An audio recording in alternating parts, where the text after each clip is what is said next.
Good afternoon, students, and welcome to P3 Professional Pop-Up Panel. I am so thrilled that you are here today. We are going to have an amazing afternoon of just career chats about the career field of architecture and engineering. And today, we would like to welcome our guest, industry, employer, progressive AE. So please make sure that you remain muted as well as your video. And if there are any questions that you may have, please utilize the chat feature. And so now I would like to introduce our panelist, Mausharie Valentine. Mausharie is an architect with Progressive AE. Her role with Progressive AE is commercial design work for community and workplace clients, guiding them through the process of framing their current conditions, identifying aspirational measures, and designing the project to meet the client's performance needs. I would also like to welcome Jayvon Garth. Throughout his entire life, Jay has proven that any obstacle placed in his path cannot stop his journey to success. 1 year after being accused of armed robbery and attempted murder, Jay has used this and many other negative experiences as growth opportunities to excel in engineering. Jay is a structural engineer for Progressive AE, where he specializes in framing and foundation design of buildings to ensure a building's integrity against Mother Nature and man-made scenarios. He serves as the Board of Directors Vice President of United Methodist Community House and recently completed a 9-month leadership program hosted by the Urban Core Collective. In his spare time, Jay works on a couple of side hustles that include starting a YouTube channel, engineering residential homes, and car detailing. Jay likes to play basketball, cook ribs and briskets, and hang out with friends and family. Jay's educational background began at the Jackson State University in Jackson, Mississippi, in which I am a proud alumni myself. And Jay ended with a BS in civil engineering from Wayne State University. While at Wayne State University, Jay was recognized by the American Society of Civil Engineers as one of 10 top up-and-coming civil engineer students in the country for his commitment to civil engineering inside and outside of school. So we want to take the time to recognize our panelists. So thank you so much for being here. And I will just start off with the question, Jay, why did you decide to get into the field of engineering? I want to design or build one of those things, man, because those things, that thing looks absolutely beautiful. So about 2 years later is when I started my whole college research type deal, where I looked up degrees that would be applicable to that type of work. And I looked up civil engineering and I saw the 2 words steel and concrete. I was like, the roller coaster was made out of steel. The little foundation floaty thingies that's made out of concrete, there it is. And ever since then, I've been really, I just literally stuck with it. I will say that there have been many challenges that have really tested my commitment to really pursuing this field.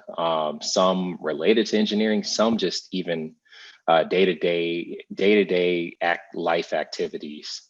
I say probably the most one of the most inspiring moments for me to really pursue this field was actually I had just turned 16, and I was like, I'm getting a car, my license is here, and and that previous summer, I had actually started taking college classes, and I passed them with flying colors, passed them with A's. So I'm on this high. I'm feeling good about myself.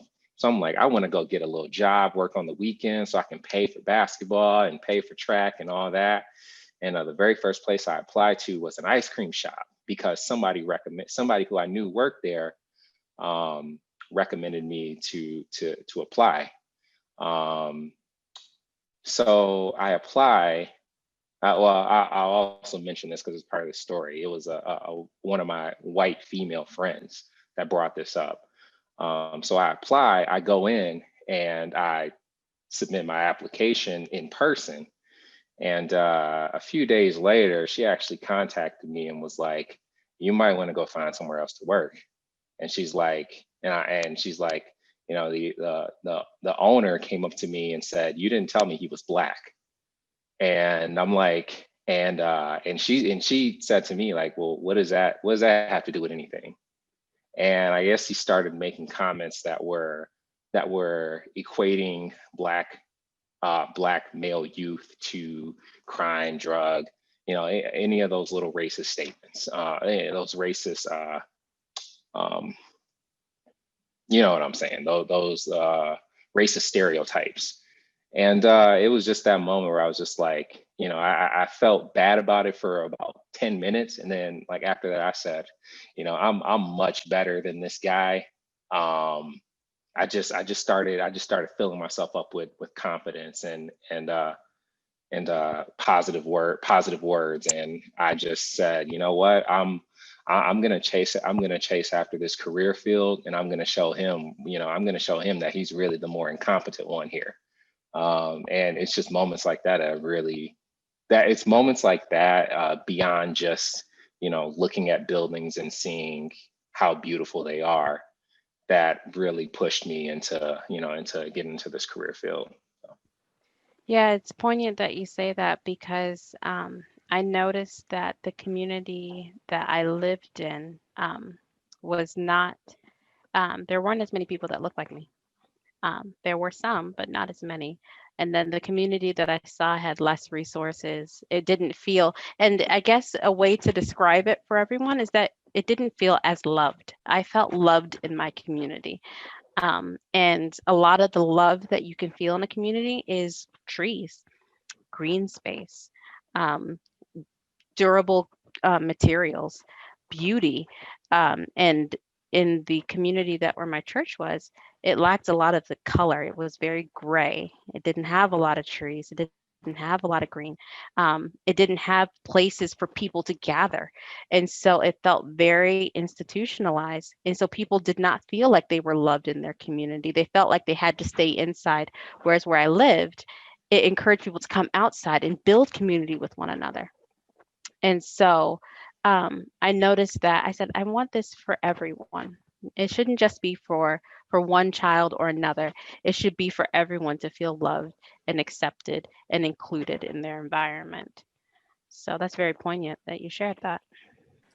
Wow, that's powerful.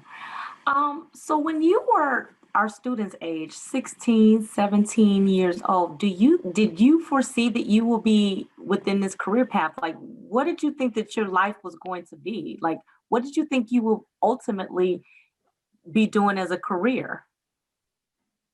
Well, those are two different questions. So did I think I would be within architecture? By the time I was 16, yeah, because I made the decision around 13 years old that I wanted to do something within.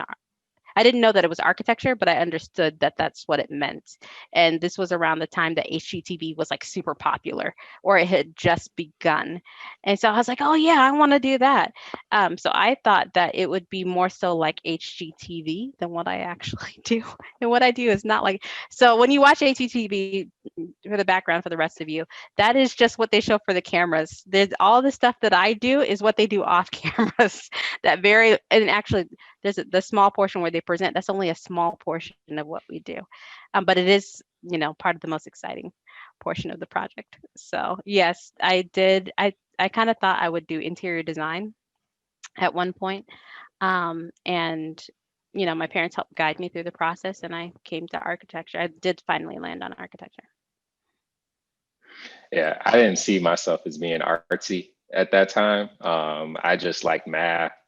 I liked science. Um, I didn't.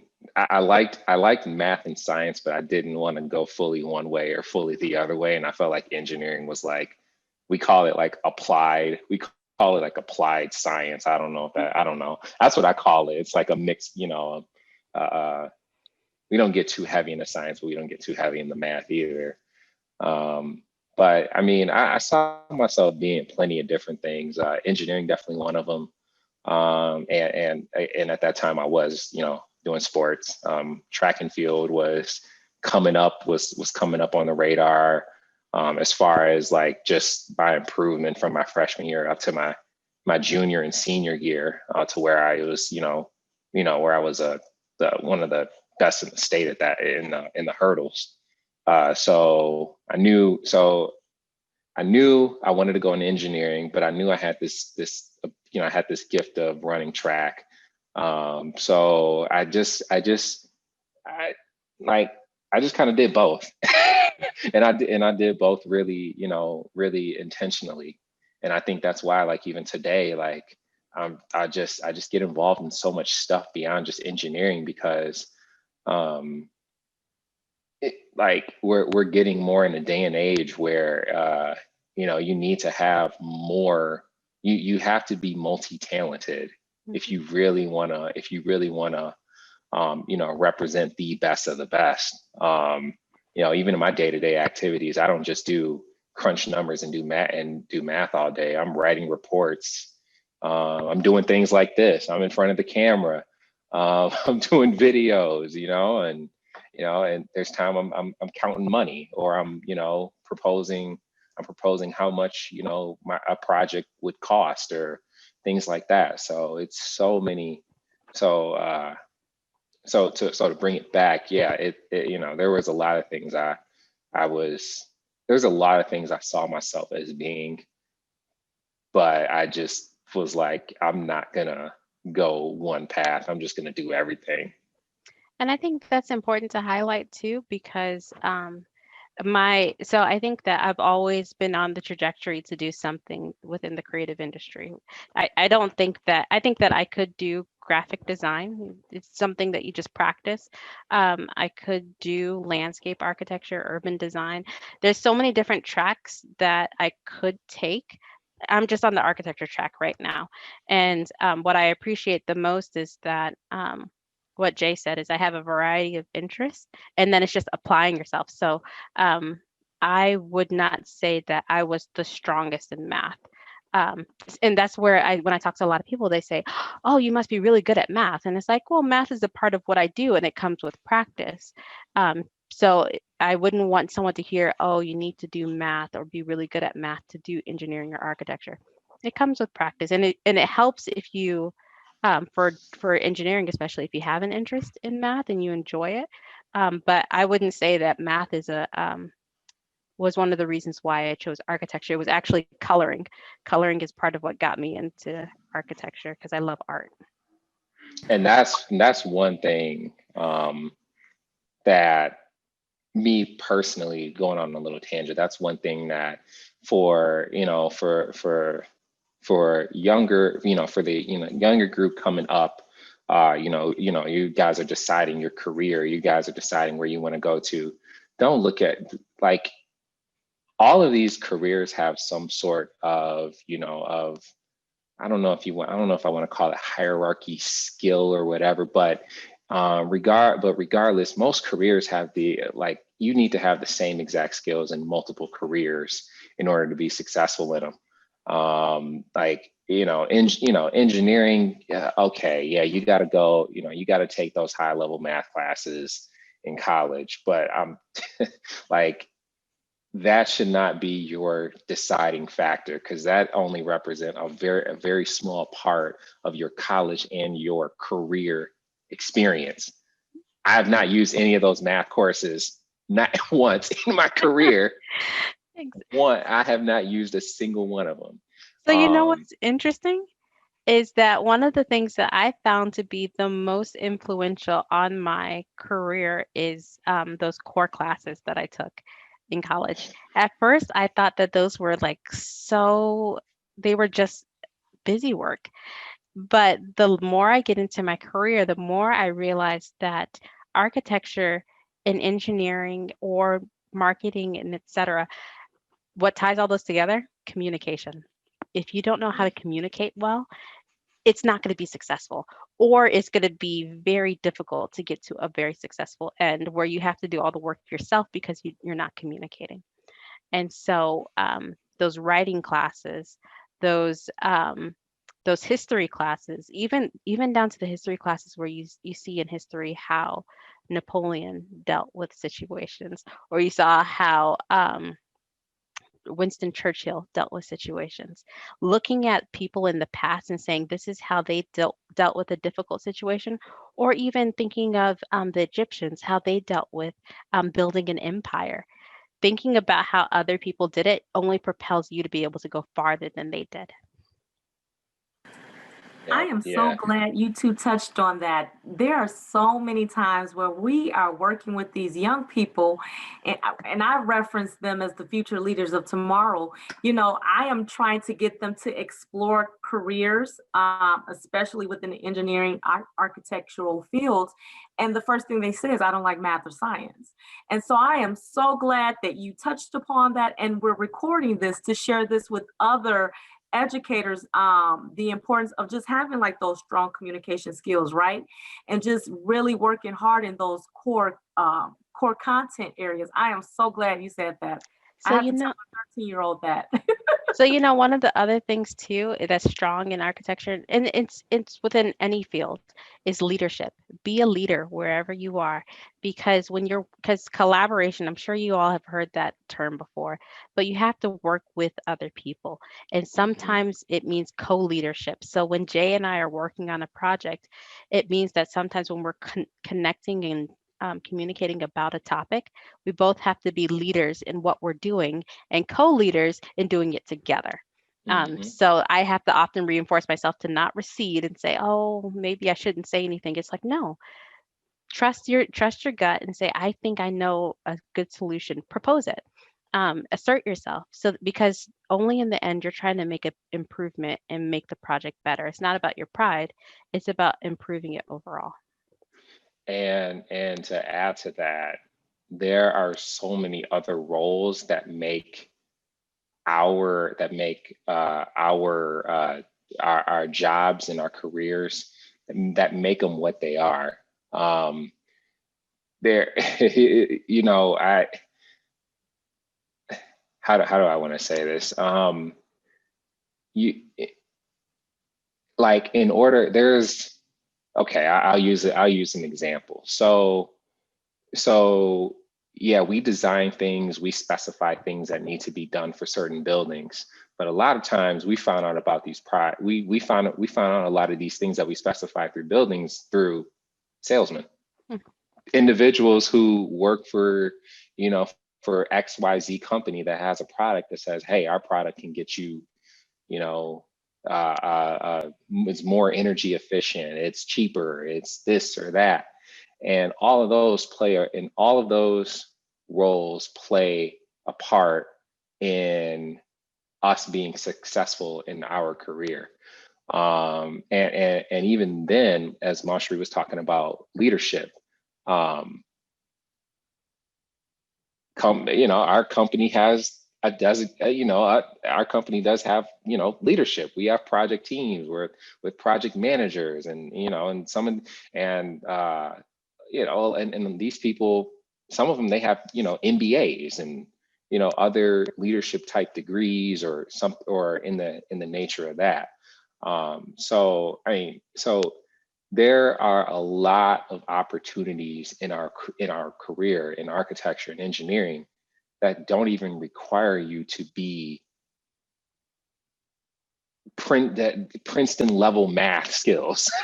I'll put it there, something like that. Like it It's doesn't. basic level math skills, honestly.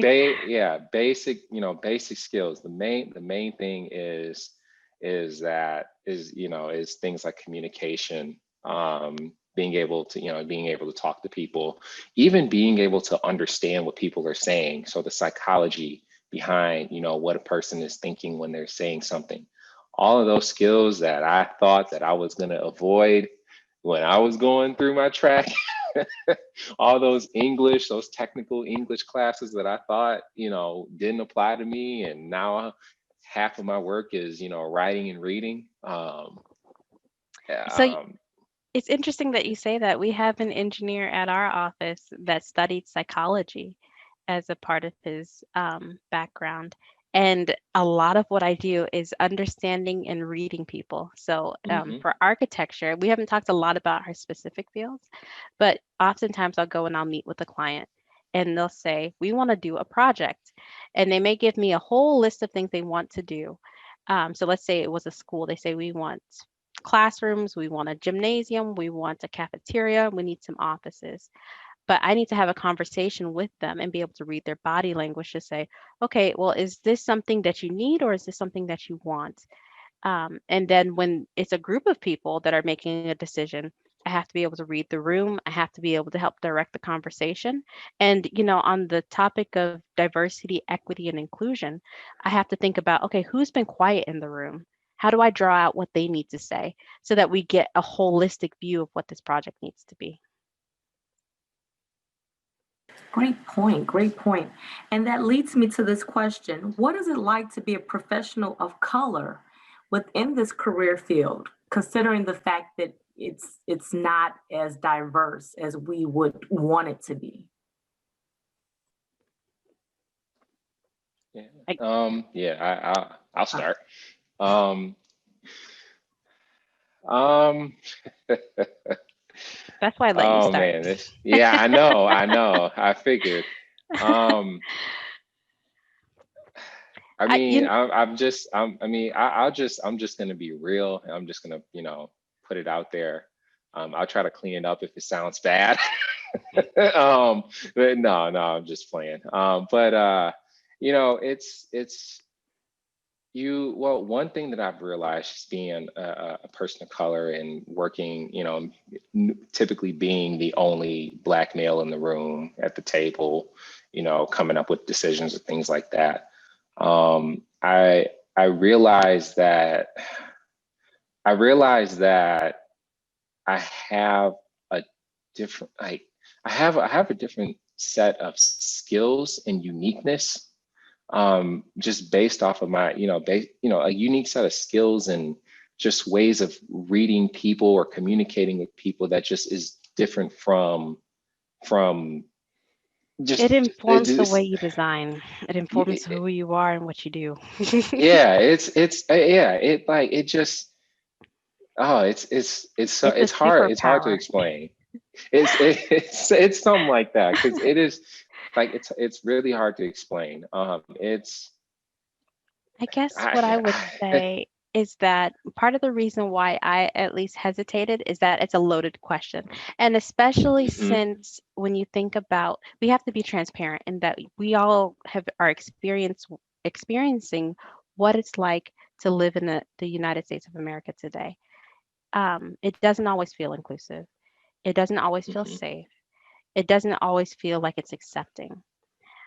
And then there's certain environments where you feel more accepted and more included and more um, like you have a voice. And so it's interesting because I would say that I have been blessed that my experience overall has been one that I want to continue moving forward. I'm not discouraged by the things that I've seen. It does cause me to grow. And I think that that's for any person of color within most industries where we are the minority, is that we have to be resilient when we face the adversities we may face. And then also optimistic to share how this is a movement that we can continue moving forward with. So I do. There have been times where I remember there was this one time that I went and visited a client um, for a meeting, and the receptionist thought I was there. I was a child there visiting my mother, And I was like, no, I'm here to visit my clients. And so there are unconscious biases that do come with it, but being able to handle it with grace helps a lot with moving forward. That people understand that I have to have empathy for others and that they may have limited understanding, and then I have to be willing to listen and be understanding as well, and then be able to adapt. I think that's all a part of being a professional and being an adult. It just comes with time. Great. Anything else you want to add to that, Jay? Did you complete your thought? I think Mausharie did a great job. Yeah, that I mean, yeah, you're gonna have your moments where you feel like you're being tested. You're gonna have those moments where, you know, it's you. I felt like that. Well, I've felt like most throughout my life, I've always had to learn what resilience is, and I had to. I really had to figure out how to take situations that look negative or don't or rub you the wrong way, and figure out how to figure out how that can motivate me to do even more or motivate me to address the situation, as far as using it as a source of education. So it's yeah, I've definitely, so I've definitely had a lot of moments, a lot of moments, but yeah, I just keep pushing through it, because this is, at the end of the day, I love what I do. I'm excited about what I do. I'm happy about the challenges that come with this career field. Um, that all those situations, I just continue to push through them, and I just try to use it as a source of motivation. And I would also say too that, like, so Jay and I work at the same office. It's very helpful to have someone that's either mentoring you or you have a peer mentorship relationship with.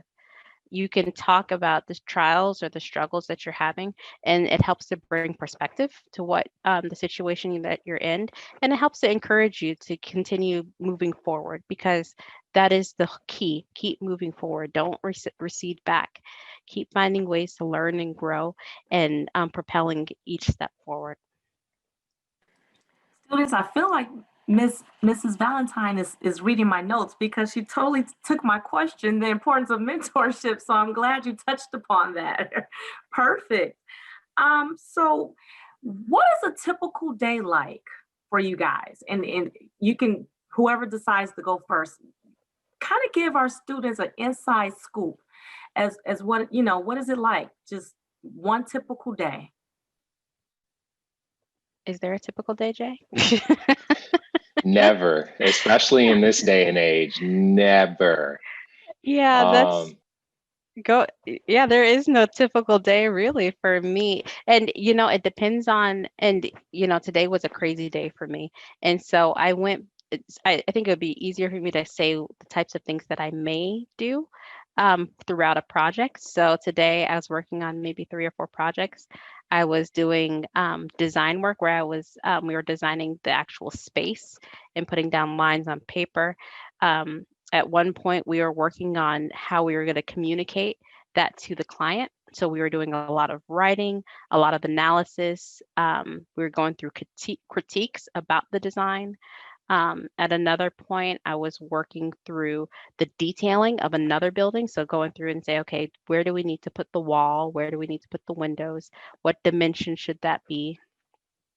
So every day is different, but that's what kind of makes architecture fun, is that every day can be different. It's not as rote, repeat and rinse, repeat. It's really nice that it has some variety to it.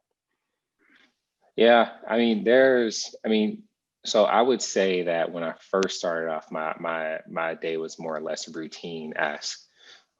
So, when I first started off in this career, I was doing like little, just I'd sit around and design all day, just design, design, design, calculate, design, attend a meeting, design. Like that was pretty much my day. I didn't get a lot of emails back then either. So, you know, yeah, as my career has progressed, I'm involved in a lot more things. So my day is not typical. There are some days where, there are some days where I'm talking in meetings all day, or I'm talking in meetings half the day. There's times where I do get the opportunity to just do design, perform calculations, things like that. There are times where I go off to client meetings and whatnot, or I may go out to a site visit, visit a project that's under construction, something like that. It really, there is no, it's as my career's progressed, it's getting harder and harder to say what a typical day looks like, especially when you add in this situation that we're in right now as far as the pandemic, where at least for me, I've been able to be a lot more flexible with my work schedule. I've been able to, I've been able to just roll out of bed and work. Or there's times where I do something during the middle of the day and then come home and then at night work. It's not typical right now. I don't know if we'll get back to the 9 to 5. I don't know how it's looking, but overall, I think, I'll say this, and I'll probably speak from Mausharie too, is that our days our days and our hours and our time of work are flexible. We do get opportunity to take on things throughout the day. We don't, at least I don't feel like I'm just strapped down to a computer for 8 hours a day and just, go, go, go, go, go. And then, at the end of the day, you go home. I would say that most heavily what we talked about earlier is what is consistent is communication. I spend most of my time either on a video call talking about how we can make a design happen, emailing someone, doing a virtual instant messaging, or doing documentation, which is another form of communication. So that's my whole day and I love doing that. I love having meetings. And, part of my day too is either doing mentorship with others or doing activities like this where I am helping other students to understand the field, or sometimes it's the fun part is discovery. Sometimes I have time just to discover more about my field and learn. So I don't think we've highlighted it yet, but being curious is very important. Be curious and make it fun.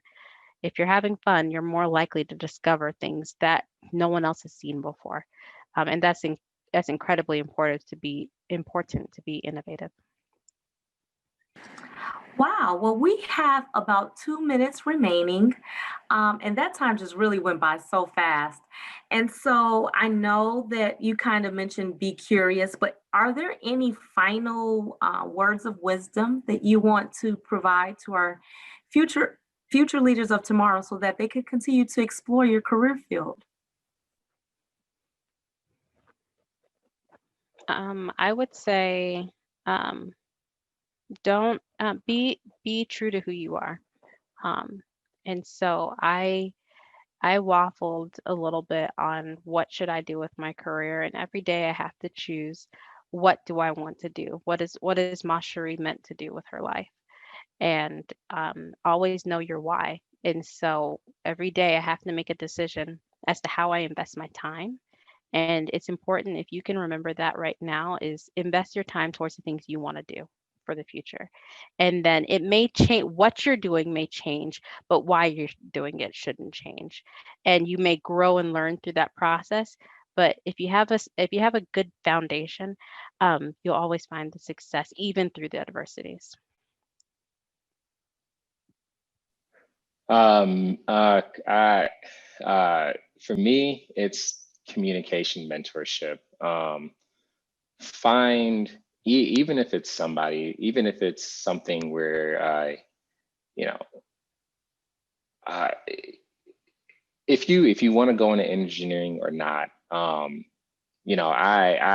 personally, I'm more concerned about, as Mausharie said, your why, you knowing what you want to do, and more invested in your path to success, as opposed to just pushing you to be an engineer or an architect. I would love for you to do it. Absolutely love for you to do it. Or But architecture. I said architecture. Okay, good. I said architecture. Giving you your due. Thank you. But for I would say find you some mentors that you feel like you trust, and people who you feel like are going to lead you into not necessarily pave a path for you, but will give you a guidance along your journey, as far as what is the next step you take in your life. That yeah. So I mean, uh, there are individuals out here that would love to that love to give back and help students or whatnot, find their why and help guide them along their path. So it's very crucial. It's very crucial to have people that you know and that you trust around you that can give you guidance as far as your path. And that's pretty fantastic. When we talk about next steps, we definitely want you, students, to just continue to research those career fields.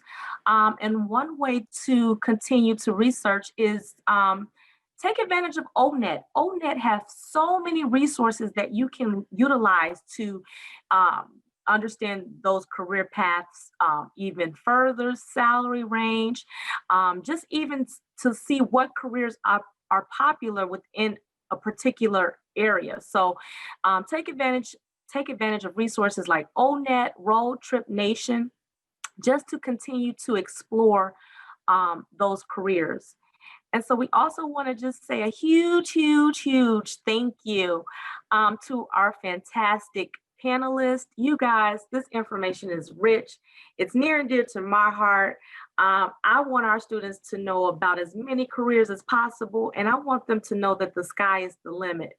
And so for you to take this time just to meet with our students and just to share with us your personal experiences, your trials, what you love, what excites you, the importance of being curious. And one thing that I take away from this is, I am so quick to say, oh, well, when it's time for you to meet with your counselor, you got to take these math classes and these science classes. And now I can say, wait a minute, I just spoke to the experts.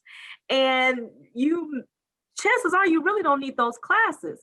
So I'm going to ask if students are interested in reaching out to you to kind of discuss maybe some questions that weren't asked. Could you please put your email in the chat? And students, please, please, please, networking is important. If employers are willing to give you their contact information, take advantage of that, because again, they are the ones who can kind of give you the inside scoop, and they can give you tools and equip you with knowledge that we can't. So I just want to thank you. And again, I'm from the old school, so I like to say thank you, Mrs. Valentine, and thank you, Miss Valentine, excuse me, and Mr. Garth. I just really value this conversation, and it's rich. And I hope that I can tap into you again in the future so we could just do a follow-up, because I feel like 40 minutes wasn't enough. Well, thanks for having us. Absolutely. Yeah, thank you. And I will say this, your company is definitely leading the way as it relates to actively recruiting students that are diverse, especially young women. I've shared with Ms. Valentine several times that I want my daughter to meet you, because again, I want her to just be exposed to so many careers. And one way to do that is just to have conversations, right? Yep. So again, I just want to thank you, students. And if there's internships are available. There's say always that again. internships. Yes. Yeah. Internships are available. So just make sure you apply, and so connect with us so that we can always be aware that you're interested too. And real quick, can you talk about your scholarship fund that Progressive AE offers? So I can speak more clearly to our internship program. We have internships for high school students, usually during the summer. COVID-19 has upset things a little bit, but we still have interns coming in for college, the college age. So there's lots of opportunities, and it changes from year to year. So there are sometimes scholarships. So it's just a matter of, catching us and finding out what's going on. Perfect. Thank you so much. And students, are there any questions before we log off? All right. Again, thank you so much. And I'm going to just wish you guys well. And I just look forward to working with you in the new year.